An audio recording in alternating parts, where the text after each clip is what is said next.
I'm Warren Kimmel, and I believe we're living in the most exciting time in history. It's exhilarating, and I've always been fascinated by where we're heading. There's so much change, so much new stuff, but the future, really, is about people and stories. People are doing things you can't imagine in places you'd never expect, and they're doing them right now. So I'm going to find those people. I'm going to meet the future, because when you actually start looking at what's going on out there, there's only one response. WTF.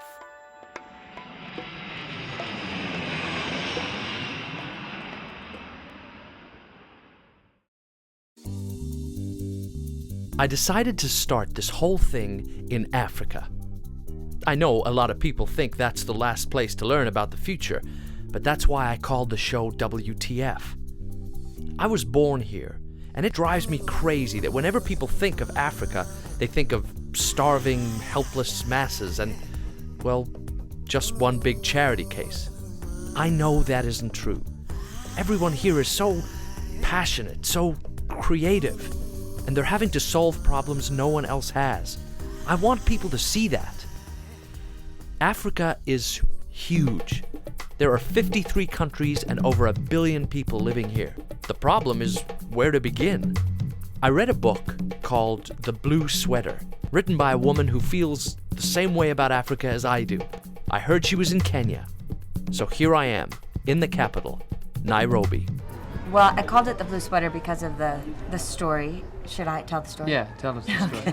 When I was a little girl, I was given a blue sweater by my uncle, and it had zebras in the front and mountains right across the chest. And I wore it all the time, including into my freshman year in high school when my adolescence curves were filling out the contours of this sweater differently. And my high school nemesis yelled across the hall that boys didn't need to go skiing in the mountains. They could ski on the mountains on my sweater. And so I ran home. My mother and I ceremoniously dumped this sweater into the Goodwill, and I thought I would never have to see it again. Fast forward 10 years and about 5,000 miles. I had left my career on Wall Street. I was setting up a microfinance bank with 5 Rwandan women, jogging through the hills of Kigali, when lo and behold I see this little boy 10 meters in front of me, and sure enough he's wearing my sweater. And so I ran up to the child, grab him by the collar, turn it, and there was my name written on the tag on his sweater. And I have held that story ever since as how interconnected we are as a world, and how our action and our inaction can impact people we might never know and never meet. Jacqueline Novogratz, activist, philanthropist, founder and CEO of the Acumen Fund. Jacqueline spent a 15-year career in the charitable sector until one day she realized there was a problem. Charity isn't working. So you work for 15 years on the ground level, building things. One day you wake up and you decide everything you've been doing for 15 years is wrong. What made you? When I was in Kigali way back in the mid-1980s, it struck me that while microfinance was very important to help individual women increase their businesses, I wanted to start a factory that gave people jobs, that were consistent, that paid them, that could bring in health insurance and other kinds of benefits to them. So the initial germ of the idea started then. And then the way life went into philanthropy and started seeing how did it work. Did a short stint at the World Bank, saw how it worked.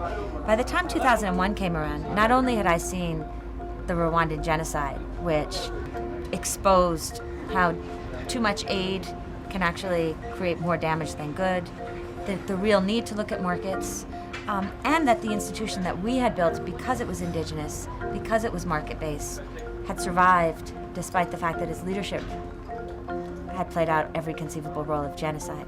I had worked in all of the different sectors. I'd seen the rise of a new kind of philanthropy, as well as the rise of the social entrepreneur. People who were sick and tired of the same old nonprofit approach. You see this as a sea change. It's not just you. You see this as I see it as a sea change. So Jacqueline went out on her own. She raised some capital, started the Acumen Fund, and began investing in people rather than donating to them. Because she realized what was missing from the charity model, the powerful incentives of the marketplace.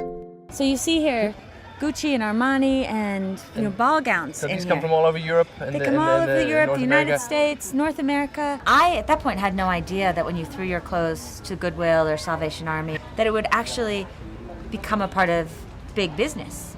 And that when I first heard of it, I thought, well, oh my goodness, it's displacing the local tailoring market, which it did to a large extent.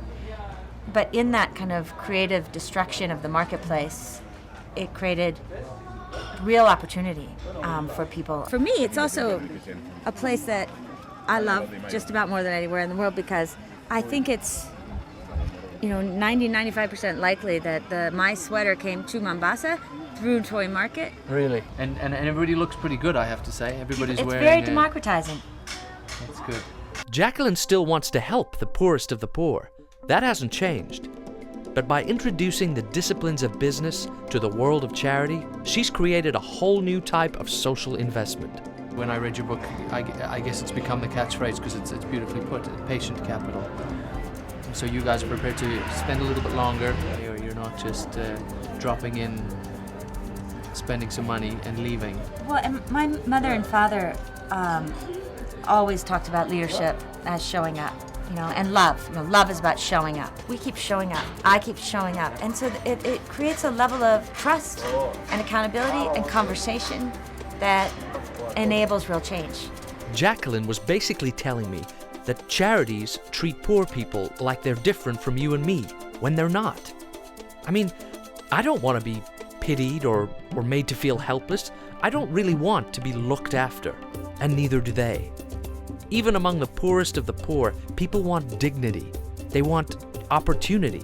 They want choice, not charity. I was really excited by these ideas, and I wanted to check out a real company she'd invested in. Jelly Board means better families. Okay. So it's not a typical microfinance where we just make loans. You become part of the family, which means we believe in you, but we ask you to be accountable. And so it's a whole way of living in the world, a way of taking responsibility, but also being part of a community that will take care of you too, if you do your part. The first person I met was one of the hooligans. He came with 2 machetes. Now we are going to kill you.